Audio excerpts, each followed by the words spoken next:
Yet many people forget about the Denver Nuggets simply because they're already so good and they're still at the same young age as those two other teams.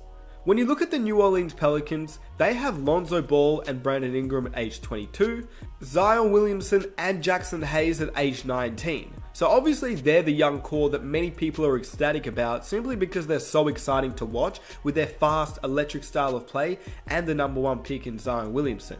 Then you go over to the Memphis Grizzlies, Ja Morant and Jaren Jackson at just 20 years of age, with Dillon Brooks 24 and Brandon Clark 23, and then they also added in Justice Winslow from the Miami Heat, a solid defensive player who's improved on his offensive game but is still just so young at age 23, he has a chance to develop even more.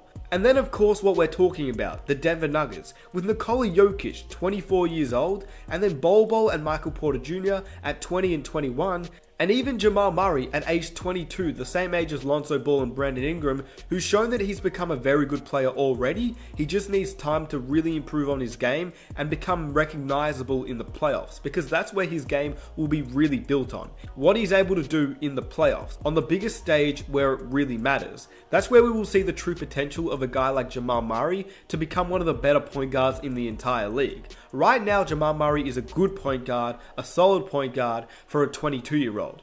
But can he become one of the better point guards in the entire league? I believe it all depends on how he performs in the playoffs alongside Nikola Jokic, and then in the future, building up with Michael Porter Jr. and potentially Bol Bol, this Denver Nuggets team will be scary to watch. The one thing that separates the Denver Nuggets from the other two teams is that they're going to have playoff experience, not only in the first round, but probably in the late stages of the Western Conference semifinals or conference finals. They also have a max spot after this season as well. Once they lose Paul Millsap's $30 million contract and Mason Plumlee's $14 million contract, that opens up $44 million with those two players alone off the books. And they may be able to acquire someone this year in free agency or in next year's free agency, or even look for a trade to acquire a star player or an all-star player with the assets they currently have on the bench, because that would make the Denver Nuggets an even better team with so much potential in the future. Another reason why the Denver Nuggets look so primed for the future is also because of what they've been able to do this season alone at such a young age. The only negative is basically because of NBA fans wanting what the Denver Nuggets are not providing. They're not providing Michael Porter Jr., which is one of their top prospects of the future and a player who has the potential to become a future all-star in this league. What the Denver Nuggets have shown above all else is their ability to win without using their young potential prospects. The one thing that you can say about the Denver Nuggets is they take major precautions with their players. They sat out Michael Porter Jr. for an entire year. They've also let Bol Bol run in the G League, where many other teams would have just let them ride on the bench and see what they can do, even if they weren't 100% healthy or ready for the NBA. The Denver Nuggets have been able to win, but have also allowed their young players to develop and become healthy to give them some longevity for their careers in order to reach their potential. I'd love to base my next statement on facts and statistics, but I don't think I can. Michael Porter Jr. is not a player that we've seen much of in the NBA. He's only played 14 minutes per game, but he was having a really good run to end the season before it got cancelled. He had a stretch during January where he averaged around 25 minutes per game and had some really good scoring nights. But then came February and he started to play a lot less minutes once again. His abilities haven't translated on the court simply because he actually hasn't played that much on the court. He was meant to go as a top 3 pick if he was healthy, potentially top 5 or top 10, but he fell out of that race and he fell to the Denver Nuggets, who took a gamble because he was injured.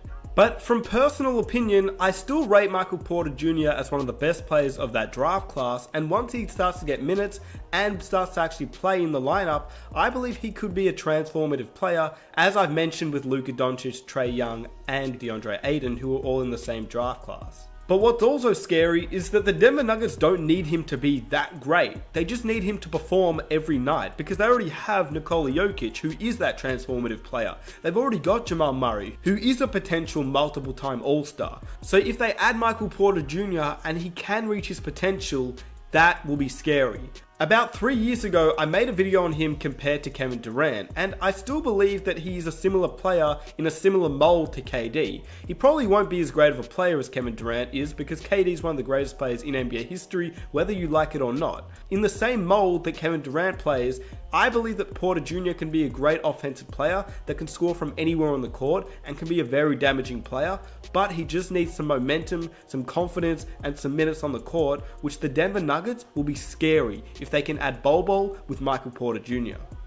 But as of right now, heading into the rest of the season and going into the bubble, the Nuggets are still the third best team in the entire Western Conference. They're just one game behind the Los Angeles Clippers, and they've matched up well against the Clippers and the Los Angeles Lakers so far in this year's NBA season.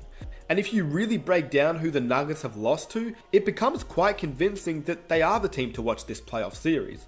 The Nuggets have only lost 22 games this season.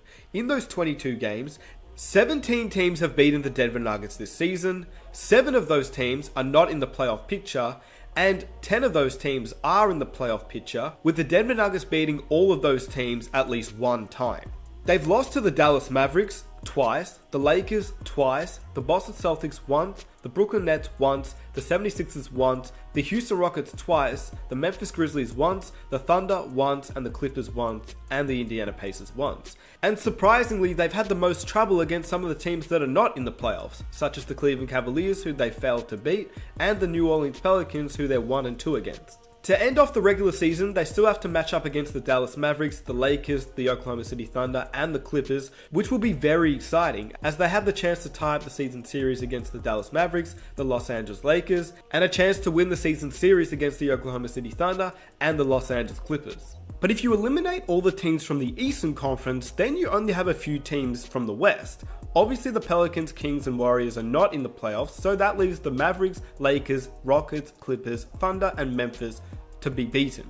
Now, in a playoff series, it doesn't look great that they've only beaten the Dallas Mavericks once and they've lost twice, the Lakers once and lost twice. The Rockets are an interesting team because the Rockets have done the opposite of what Denver's done during these scrimmages, as Denver's gone ridiculously tall and the Rockets have gone really small. But you would expect that the Denver Nuggets could beat the Memphis Grizzlies and the Oklahoma City Thunder if they do match up against those teams in the playoffs, which leaves the Clippers, Lakers, and Mavericks, which is why the end of the regular season will be very interesting to watch as they have a game against all three of those teams before reaching the playoffs.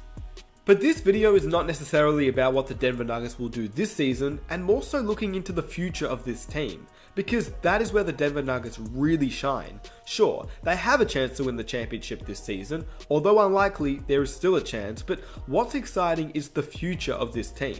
What do you think the Denver Nuggets will do this offseason with the max spot, and how far do you believe they will go this season? What do you think about Bol Bol and the rest of this young core?